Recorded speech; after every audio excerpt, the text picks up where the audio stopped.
और हम चुन्नीलाल को देखते हैं जो कि अपने रूम में अकेला बैठा संस्कारी वाली फिल्में देख रहा होता है। अब वो अपनी हाथ गाड़ी चलाने ही वाला था कि तभी वहाँ पर उसका बाप आ जाता है। वो चुन्नीलाल से कहता है कि मैं 2 दिन के लिए शहर से बाहर जा रहा हूँ, तो तुम अपनी मॉम का ध्यान रखना, अपनी बहन से झगड़ा मत करना और मेरे ड्रोन को तो भूल कर भी हाथ मत लगाना। चुन्नीलाल कहता है कि ठीक है। बाप कहता है कि बस इतना ही, आके मेरे गले नहीं मिलोगे। चुन्नीलाल कहता है कि वापस आने पर 2 बार मिल लूंगा। अब उसका बाप कमरे की हालत देखकर समझ जाता है कि उसका बेटा नीली फिल्में देखकर हिलाने वाला था, जिस वजह से उसकी लुल्ली खड़ी हुई है। वो हंसते हुए कहता है कि बेटा अब तुम बड़े हो चुके हो, ऐसा लगता है कि कल की बात है, मैं तुम्हें हॉस्पिटल से घर लाया था और आज तुम खुद अपनी हाथ गाड़ी चला रहे हो। चुन्नीलाल शर्माते हुए कहता है कि नहीं पापा, ऐसा कुछ नहीं है। बाप कहता है कि अरे कोई बात नहीं, तुम्हें एक नया खिलौना मिला है, ये दुनिया का बेस्ट खिलौना है और इसे तुम पूरे दिन खेलते रहना और याद रखना मुझे तुम पर गर्व है। बहनचोद कैसा बाप है। इसके बाद हम चुन्नीलाल के बाकी 2 दोस्तों को देखते हैं जिनका नाम होता है बल्लू भेड़िया और चोमड़ा। बल्लू भेड़िया कहता है कि मेरी बेबी सिटर ने कहा था कि वो 6th क्लास के बाद मेरी हाथ गाड़ी चलाएगी। तभी चोमड़ा पूछता है कि ये हाथ गाड़ी क्या होती है। बल्लू भेड़िया कहता है कि लड़की तेरी बंदूक को तब तक मसलती है जब तक तेरा पानी ना निकल जाए, जिसके बाद तुझे वो पानी खुद ही साफ करना होता है। दूसरी तरफ हम गंगू गणफटी को देखते हैं जो कि अपने बॉयफ्रेंड बब्बन बकलोल के साथ चुम्मा चाटी कर रही थी, लेकिन तभी वो देखती है कि वहाँ पर वो तीनों हरामी भी खड़े होते हैं और उनके कार्यक्रम को काफी एंजॉय कर रहे होते हैं। तभी बब्बन बकलोल को गुस्सा आ जाता है और वो उन तीनों को वहाँ से भगा देता है। फिर अगले दिन वो तीनों एक स्केट पार्क में जाते हैं जहाँ पर चुन्नीलाल अपनी क्रश फुलझड़ी को देखता है। यहाँ पर हमें पता चलता है कि फुलझड़ी चुन्नीलाल के बचपन का क्रश है, जिसको देखकर चुन्नीलाल का हमेशा ही पानी निकल जाता है। इसके बाद हम चोमड़ा को उसके घर पर देखते हैं जहाँ पर उसके पेरेंट्स उसे बताते हैं कि वो डिवोर्स ले रहे हैं। अभी सुनकर चोमड़ा की फट जाती है और वो निराश हो जाता है। तभी उसका बाप कहता है कि तुम चिंता मत करो, मैं और तुम्हारी माँ अब से बेस्ट फ्रेंड्स रहेंगे और कभी कभी तो हम मजदूरी भी कर लिया करेंगे।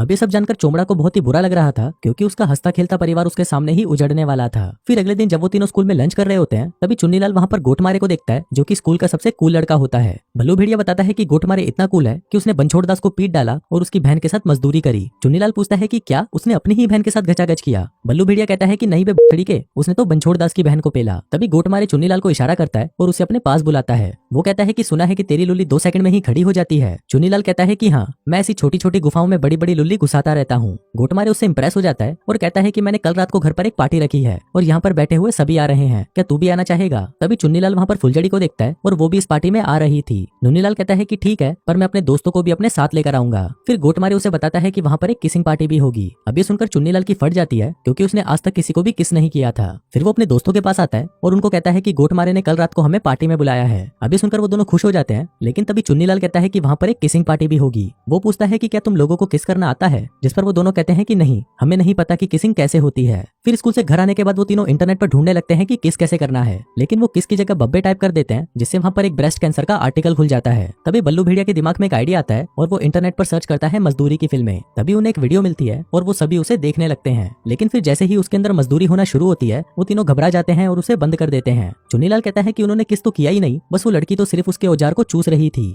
अब उन्हें किसी को तो किस करते हुए देखना ही था, इसलिए चुन्नीलाल उन्हें अपने पड़ोसी के घर ले जाता है और कहता है कि मेरी पड़ोसी बहुत ही बड़ी ठरकी है और वो बस दिन रात मजदूरी के बारे में ही सोचती रहती है। वहीं पर हम देखते हैं गंगू गंडफटी और उसकी बेस्ट फ्रेंड छिनाल को, जो कि आज रात को पार्टी करने का प्लान बना रही थी। तभी वहाँ पर गंगू का बॉयफ्रेंड बब्बन बकलोल आता है और उसे गांजे की गोली का एक डिब्बा देता है। इसके बाद वो गंगू से कहता है कि आज रात को मेरे घर आ जाना, हम मिलकर धमाल करेंगे, लेकिन गंगू उसे मना कर देती है और कहती है कि आज रात को तो मेरा छिनाल के साथ मजे करने का प्लान है। अभी सुनकर बब्बन बकलोल अपसेट हो जाता है और गंगू से कहता है कि साली कुत्ती, अब तू छिनाल से ही अपनी मरवाना और मेरे पास कभी वापस मत आना। जिसके बाद वो उसे ब्रेकअप करके वहाँ से चला जाता है। वहीं दूसरी तरफ हम उन तीनों हरामियों को देखते हैं जिन्हें गंगू गणफटी को किस करते हुए देखना था, इसलिए चुन्नीलाल अपने बाप का ड्रोन निकालता है और उससे उन लड़कियों के घर पर झांकने लगता है। लेकिन तभी वो तीनों चूतिया आपस में ही लड़ने लग जाते हैं, जिससे वो ड्रोन नीचे आ जाता है और वो लड़कियां उसे पकड़ लेती हैं। अब चुन्नीलाल को कैसे भी वो ड्रोन वापस लेकर आना था, क्योंकि अगर उसके बाप को पता चला कि चुन्नीलाल ने उसका ड्रोन घुमा दिया तो वो चुन्नीलाल की गांड तोड़ देगा। इसलिए वो तीनों अपना ड्रोन वापस लाने के लिए उन लड़कियों के घर जाते हैं। वो कहते हैं कि हम ड्रोन से एक टर्टल की फैमिली देख रहे थे, लेकिन शायद वो ड्रोन गलती से आपके घर पर आ गया। गंगू कहती है कि हाँ, वो ड्रोन हमारे पास ही है, लेकिन अब हम वो तुम्हें वापस नहीं देंगे। चुन्नीलाल उनसे रिक्वेस्ट करता है कि प्लीज हमें वो वापस कर दो, वो मेरे डैड का है और अगर उन्हें पता चला तो वो मेरी गांड तोड़ देंगे। लेकिन वो लड़कियां उन्हें मना कर देती हैं और वहां से भगा देती हैं।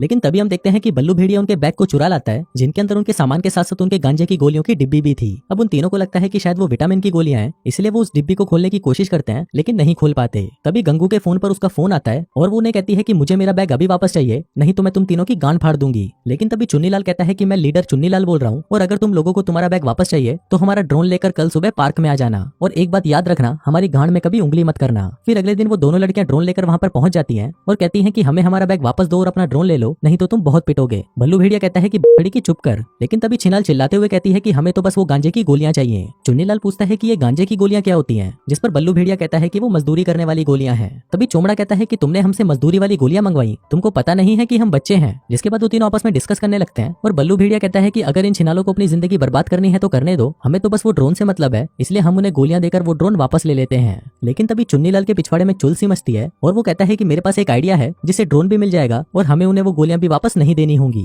जिसके बाद वो उस ड्रोन को एक्टिवेट कर देता है और उसे उड़ाते हुए वहां से भागने लगता है। लेकिन तभी वो ड्रोन एक बस से टकराता है और टूटकर चकनाचूर हो जाता है। अब उनको कैसे भी एक नया ड्रोन खरीदना था, लेकिन उनके पास इतने पैसे नहीं थे कि वो उस ड्रोन को खरीद सके। पर तभी बल्लू भेड़िया को एक आइडिया आता है और उनको कहता है कि मेरे पास कुछ ऐसा है जिससे हमें पैसे मिल जाएंगे। जिसके बाद हम देखते हैं कि बल्लू भेड़िया एक आदमी को अपने घर पर बुलाता है जो कि अपनी हाथ गाड़ी चला चला कर थक चुका था, क्योंकि उसकी चूतियों जैसी शक्ल होने की वजह से कोई भी लड़की उससे पटती नहीं थी। इसलिए बल्लू भेड़िया उस आदमी को अपने बाप की मजदूरी वाली गुड़िया बेच देता है ताकि वो आदमी नकली ही सही लेकिन एक खुद का एक्सपीरियंस तो ले सके। अब उन तीनों के पास ड्रोन लाने जितने पैसे आ चुके थे, इसलिए वो ड्रोन लेने के लिए शॉप की तरफ निकल पड़ते हैं। लेकिन तभी रास्ते में उन्हें गंगू और छिनाल मिलती हैं जो उनसे वो गांजे वाली गोलियां लेने के लिए उनके पीछे पड़ जाती हैं। वो तीनों तेजी से भागते हैं, लेकिन छिनाल भी अपनी गांड का पूरा जोर लगाकर उनसे वो गोलियां लेने के लिए उनके पीछे भागती है। तभी भागने के दौरान चोमड़ा एक वैन से टकराता है और उसका एक हाथ टूट जाता है। तभी छिनाल भी वहां पर आ जाती है, लेकिन तभी चुन्नीलाल शोर मचाने लगता है कि ये लड़की हमारी लुल्ली को घूर रही थी और कह रही थी कि इसे बड़ा करके दिखाओ। छिनाल कहती है कि नहीं, मैंने ऐसा कुछ नहीं बोला, और वो वहां से भाग जाती है। फिर वो दोनों चोमड़ा को लेकर एक सुनसान गली में जाते हैं और फोन में देखने लगते हैं कि टूटे हुए हाथ को कैसे जोड़ा जाए। जिसके बाद वो उसे जमीन पर लिटा देते हैं और दोनों मिलकर उसके हाथ को जोर से खींचते हैं, जिससे उसका टूटा हुआ हाथ वापस से जुड़ जाता है।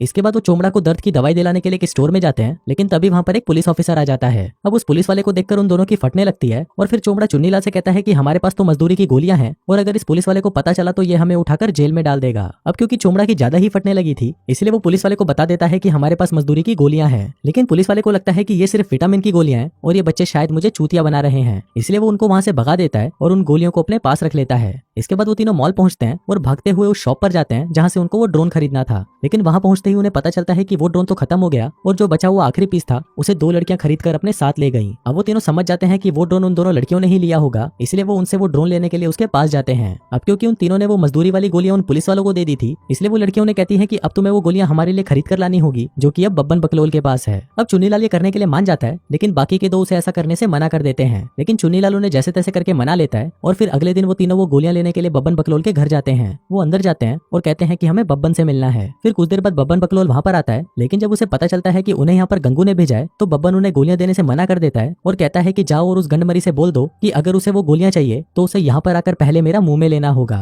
अब ये सुनकर चुन्नीलाल को गुस्सा आ जाता है और वो कहता है कि गंगू तेरा मुंह में तभी लेगी जब उसका मन होगा। अब बब्बन उन्हें वहां से भगाने लगता है, लेकिन चुन्नीलाल गोलियां लिए बिना वहां से नहीं जाना चाहता था, इसलिए वो अपनी टॉय गन निकाल लेता है और कहता है कि मुझे वो गोलियां अभी चाहिए, नहीं तो मैं इस बंदूक से शूट करके तेरे दोनों अंडे फोड़ दूंगा। अभी देखकर बब्बन की फट जाती है और वो उन्हें गोलियां देने के लिए तैयार हो जाता है, लेकिन तभी गलती से चुन्नीलाल से वो बंदूक चल जाती है और बब्बन बकलोल वहीं बेहोश हो जाता है। अभी देखकर वो सभी लौंडे उन बच्चों को पकड़ने के लिए उनके पीछे पड़ जाते हैं, लेकिन वो बच्चे जैसे तैसे करके अपने आप को बचाते हैं और उन सभी के अंडे फोड़ते हुए गोलियां लेकर वहां से भाग जाते हैं। इसके बाद चुन्नीलाल वो गोलियां उन लड़कियों को दे देता है और उनसे वो ड्रोन ले लेता है, लेकिन तभी उससे उसके डैड का फोन आता है जो उससे कहते हैं कि वो 10 मिनट में घर पहुंचने वाले हैं। अभी सुनकर चुन्नीलाल की फट जाती है, क्योंकि वो घर से 6 किलोमीटर दूर थे और उन्हें पैदल घर पहुंचने में कम से कम आधा घंटा लगना था। तभी चुन्नीलाल को एक आइडिया आता है और वो ड्रोन को उड़ाता हुआ उसे भगाकर अपने घर पर पहुंचा देता है। लेकिन घर के सभी दरवाजे लॉक थे, तो वो उस ड्रोन को चिमनी से अंदर पहुंचाने की कोशिश करता है, पर चिमनी के अंदर जाने से उस ड्रोन के कैमरे पर धूल लग गई थी, जिससे चुन्नीलाल को कुछ दिखाई नहीं देता और वो उस ड्रोन से पूरे घर को बर्बाद कर देता है। अब चुन्नीलाल खुशी के मारे नाचने लगता है और कहता है कि मैं इस ब्रह्मांड का सबसे बेस्ट पायलट हूँ। लेकिन वहीं जब उसके डैड घर के अंदर पहुंचते हैं तो अपने घर की ऐसी हालत देखकर वो तुरंत चुन्नीलाल को फोन लगाते हैं और उसे कहते हैं कि तू एक बार घर तो आ, फिर देख मैं तेरी कैसे गांड फाड़ता हूँ।